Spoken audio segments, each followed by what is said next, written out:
Et salut à tous ces traders. On se retrouve aujourd'hui pour une vidéo psychologique.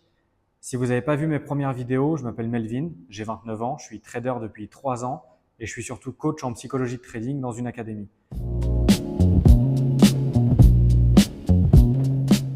Aujourd'hui, on le sait, sur le YouTube francophone, il est difficile de retrouver des exercices, des vidéos de qualité sur la psychologie de trading. Dans cette première partie de vidéo, on va voir l'erreur fondamentale des traders débutants. Je perds parce que je ne suis pas encore assez bon techniquement. Ça, c'est 95% de mes élèves, c'est la première chose qu'ils me disent. Ils me disent, écoute Melvin, je sais que je ne suis pas profitable, je ne gagne pas d'argent grâce au trading parce qu'il me manque encore cet aspect-là de la technique, il me manque encore ça techniquement, je pense que je vais reprendre une formation. Eh bien ça, c'est une fuite émotionnelle. Ça, c'est votre cerveau qui n'est pas capable d'aller travailler là où ça fait mal. Je m'explique. Se cacher derrière le fait que vous n'êtes pas assez bon techniquement, ça vous laisse du temps. 3 semaines, 1 mois, 2 mois, pour vous dire, ah mais oui, en fait, je suis pas profitable parce que je connaissais pas ça. Ou parce que je vais acquérir cette compétence, je vais rentrer dans les trades et ils seront à chaque fois gagnants. Eh bien, je suis désolé, mais c'est totalement faux. 95% des traders perdent à cause de leur psychologie. Ils sont bons techniquement, puisqu'en fait, toutes les techniques fonctionnent à partir du moment où vous laissez parler les mathématiques. C'est-à-dire que si vous prenez position, vous avez acquiescé, vous avez accepté de perdre à ce niveau-là, de rentrer ici et de sortir là en profit. Ça veut dire que techniquement, vous aviez le biais, vous aviez vos confirmations, vous aviez un plan clair et vous avez cliqué. Et c'est là que la psychologie vous rattrape. En général, ce que vous faites, c'est que vous coupez vos trades parce que vous restez devant votre écran. Le trade est parti, vous restez devant TradingView et vous voyez qu'il est parti dans le bon sens. Vous commencez à être euphorique, vous êtes content et c'est normal. C'est de la dopamine. Votre cerveau se dit « Ok, je vais gagner de l'argent ». Maintenant, comme tous les jours, le marché, il travaille. Il monte, il descend, il monte, il descend. Quand il va redescendre et que vous allez passer un peu en drawdown, eh bien là, vous allez avoir de la cortisol, vous allez avoir du doute. En fait, non, vous n'allez pas avoir le bon biais. En fait, c'est pas ça, il fallait pas que je rentre ici. Et qu'est-ce que vous allez faire? Vous allez sortir. Vous allez soit sortir à BE, soit avec un petit peu de profit, soit carrément avec une petite perte. Et donc, qu'est-ce qui se passe? Dans votre journal de trading, vous allez noter que votre biais, votre confirmation, votre technique n'était pas bonne. Parce que vous n'allez pas encaisser que c'était vous et votre psychologie, c'était votre cerveau qui n'était pas préparé et c'était vous qui n'étiez pas bon. C'est-à-dire que au lieu d'avoir laissé ce trade, d'avoir coupé l'écran par exemple, ça c'est la base du trading. Quand vous êtes rentré en position, vous mettez une alerte pour vous mettre à BE. Vous mettez une alerte pour le stop loss, vous mettez une alerte pour le TP. Vous fermez l'écran. De toute façon, qu'est-ce que vous allez faire? Vous allez souffler sur l'écran pour qu'il aille dans votre sens, ça ne fonctionnera pas. Donc, laissez les mathématiques parler. Quand vous rentrez en position, c'est BE, SL ou TP. Il n'y a pas de sortie manuelle. Ça n'existe pas. Sinon, tout votre win rate n'est pas correct. Il est biaisé par votre psychologie. C'est votre cerveau contre vous. Ton cerveau fuit la perte. Il cherche le confort et veut avoir raison. Le marché exploite exactement ces biais.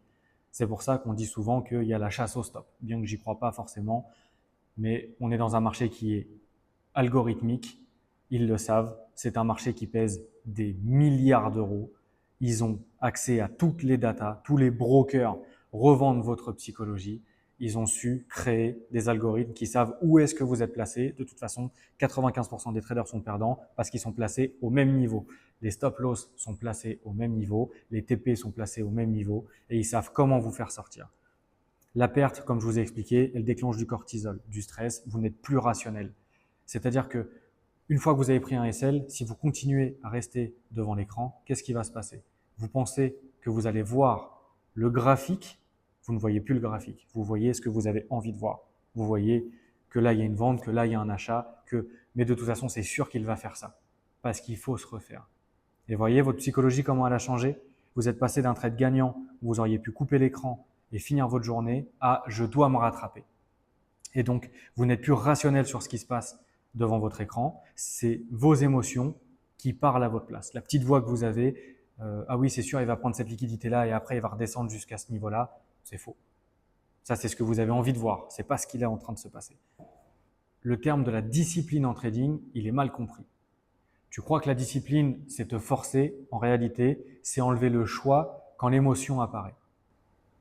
Et c'est pour ça qu'il est important d'avoir un plan de trading clair. C'est-à-dire qu'avant chaque session, vous lisez, je dois avoir 3 confirmations. Je dois être, par exemple, dans le flux daily. Par exemple, si le flux il est haussier, je prendrai des achats. Je dois avoir, selon votre technique, une prise de liquidité en H4 et un BPR, par exemple, en M15, et je me placerai à ce niveau-là. Et ça, en quoi c'est utile? C'est-à-dire que là, vous ne parlez plus avec vos émotions, vous êtes rationnel. Vous avez un plan, il est clair, il est concis. J'aime bien donner cette petite image. En fait, quand vous êtes trader, vous êtes un sniper. Vous êtes un sniper, vous êtes caché, tapis dans l'ombre, et on vous a donné une photo d'une personne avec une heure approximative à laquelle il allait passer, mais vous êtes sûr que même s'il passe dans un groupe de 30 personnes, la photo qu'on vous a donnée, vous allez le reconnaître. Et vous n'avez qu'une balle dans le chargeur. Vous n'en avez pas 5, vous n'en avez pas 6, vous n'avez pas le choix de réussir.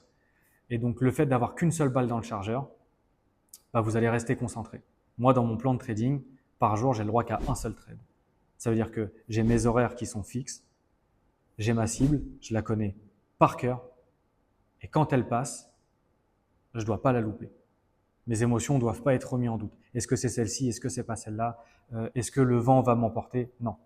Je connais ma cible, je rentre en position, je mets mes alertes, mon BE, mon SL, mon TP, et je ferme mon écran. Je regarde ma montre. Si c'est TradingView et que je vois la notification de se mettre à BE, j'ouvre mon ordinateur, je me mets à BE et j'attends l'issue. De toute façon, c'est risque free. Je ne risque plus rien. C'est soit je me fais BE, soit je vais jusqu'au TP. La vérité, tu ne perds pas à cause de ta technique, tu perds à cause de ce que tu fais entre les trades. Le marché ne punit pas, il révèle ton comportement. Ça, c'est la petite phrase que j'avais envie de vous dire. C'est vraiment le message que je veux vous faire passer. C'est ce que je vous ai expliqué depuis tout à l'heure. Et vraiment, c'est ce qui, moi, m'a permis de devenir rentable. Et quand je discute avec mes élèves, je vois que c'est vraiment le souci de tout le monde. Ils sont bons techniquement, mais ils n'arrivent pas encore à se faire confiance. Et c'est ça qu'on va travailler ensemble. Le vrai travail du trader, la stratégie te fait entrer sur le marché, la psychologie décide si tu y restes. Tant que tu cherches une meilleure technique, tu fuis le vrai travail, te maîtriser toi-même. Les amis, c'est assez simple. Le trading, c'est un miroir de qui vous êtes. Si vous êtes quelqu'un de nerveux, vous allez overtrader.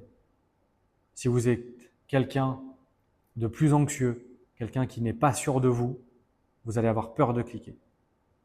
Si vous êtes un gambler, quelqu'un qui aime le casino, quelqu'un qui aime jouer son argent, vous allez aimer la perte. Parce qu'en fait, la perte, elle est psychologiquement plus douloureuse que le gain. Et en fait, c'est ça que votre cerveau, il cherche à récupérer.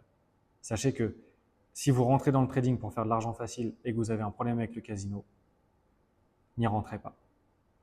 Avant même de rentrer dans une académie, je vous conseille de prendre un call avec un coach et de savoir qui vous êtes, de savoir vraiment quels sont vos objectifs avec le trading, qui vous êtes vraiment. Comme ça, on pourra mettre en place des exercices avant même de vous former, parce qu'il va falloir travailler sur vous avant même de vouloir gagner un seul euro. Chercher une meilleure stratégie, c'est confortable, ça donne l'illusion de progresser sans se confronter à soi-même.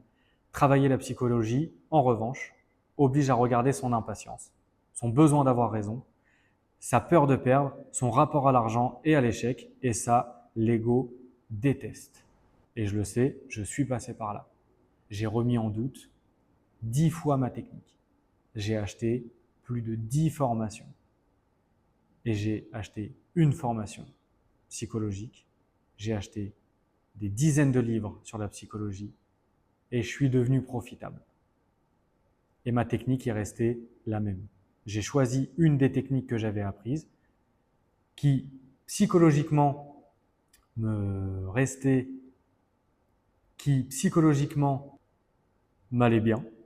Je me suis dit, ok, celle-ci, par rapport aux horaires, par rapport aux prises de décision, par rapport au temps passé devant l'écran, j'accepte. Maintenant, je travaille ma psychologie. Et une fois que la psychologie, je l'ai travaillée, alors attention, je l'ai travaillée et je la travaille encore. La psychologie, c'est un travail de tous les jours. C'est comme le sport. Si vous arrêtez d'aller au sport, vous allez devenir moins bon.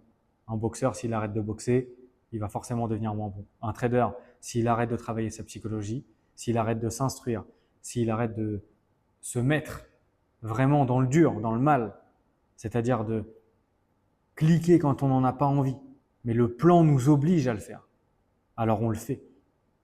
Et là, c'est plus que de la discipline. Là, c'est vraiment de la psychologie profonde. On apprend réellement à combattre ses émotions, à mettre son cerveau sur off.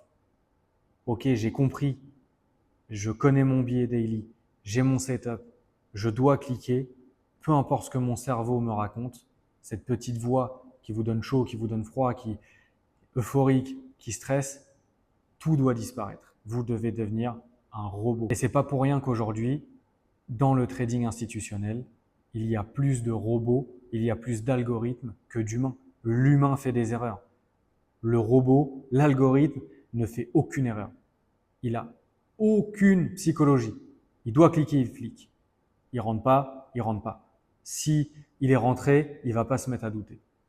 Et c'est pour ça qu'aujourd'hui, il y a de moins en moins de traders, mis à part nous, les retail, où on est beaucoup et on fait beaucoup d'erreurs. Et c'est ça qui nourrit les algorithmes, c'est ça qui nourrit le marché. Nous sommes tout simplement la contrepartie. Ce qui se passe réellement dans la tête du trader. La plupart des traders savent quoi faire, mais ne le font pas au moment critique. Pourquoi? Sous stress, le cerveau émotionnel prend le contrôle, la logique disparaît. Ah oui, mais il reste une fair value gap ici. Ah oui, mais ici, il y a encore de la liquidité. Ouais, mais je crois qu'en fait, il n'est pas haussier, il est baissier. Vous voyez, tout ça là, tout ce que votre petite voix vous dit en permanence, c'est faux. C'est votre cerveau qui se bat contre vous. Rationalisez votre trading. Plan de trading clair sur un cahier à côté de vous. J'ai mes étoiles et même, je vous conseille d'avoir une feuille, un stylo. Mes traits de 5 étoiles, qu'est-ce que c'est? Ok, j'ai 1, 2, 3, 4, 5 étoiles. Je rentre. Je coupe l'écran, je suis rentré. La règle d'or, les traders doivent comprendre une chose essentielle. L'objectif n'est pas de gagner plus, mais de me comporter correctement sur une série de trades. À partir de là, la perte devient logique, l'ego sort de l'équation, la constance remplace l'excitation, les résultats deviennent une conséquence et non un objectif obsessionnel. Et ça, c'est important. Tous vos résultats sont la somme de toutes vos décisions. Si vos décisions sont prises par vos émotions, alors vous n'êtes pas un bon trader et vous ne le serez pas tant que vous n'avez pas réglé ce souci-là. Si tous vos résultats ont été pris grâce à votre plan de trading clair et précis, c'est là que vous pouvez ajuster. C'est là que vous allez devenir bon. Ok, j'ai fait un mois en drawdown, mais j'ai respecté 100% mon plan. Ok, alors je suis un bon trader. Je n'ai pas été profitable, je n'ai pas gagné d'argent ce mois-ci, mais j'ai tenu mon plan. Et ça, vous inquiétez pas, vous finirez par être récompensé. Ceux qui ont de la chance les premiers mois et font des payouts ou valident des comptes grâce à leurs émotions ne durent pas longtemps. Par contre, ceux qui traversent des périodes de drawdown en ayant respecté leur plan, ils sont là des mois, des années plus tard. Parce que les mathématiques finissent par parler. Vous pouvez avoir une perte 7 fois d'affilée avec 1% de risque, ça vous fait moins 7%. Vous pouvez avoir que 3 gains à 3% et vous avez gagné. Vous êtes profitable. Vous avez respecté votre plan. À la fin du mois, vous gagnez de l'argent. Une stratégie ne compense jamais un mental instable. Plus de technique n'effacera jamais la peur. Tant que l'identité ne change pas, les résultats plafonnent. Le vrai travail du trader, ce n'est pas d'analyser le marché, c'est de se rendre fiable sous la pression. Les amis, je finirai là-dessus. On se voit dans une prochaine vidéo. Dans la description, vous aurez les liens vers l'espace membre. Vous aurez les liens pour les PDF, vous aurez les liens pour réserver un appel avec moi si vous voulez faire un point, un bilan sur votre psychologie. Vous avez 1 heure de call avec moi qui est offert. À bientôt, c'était Melvin. Ciao!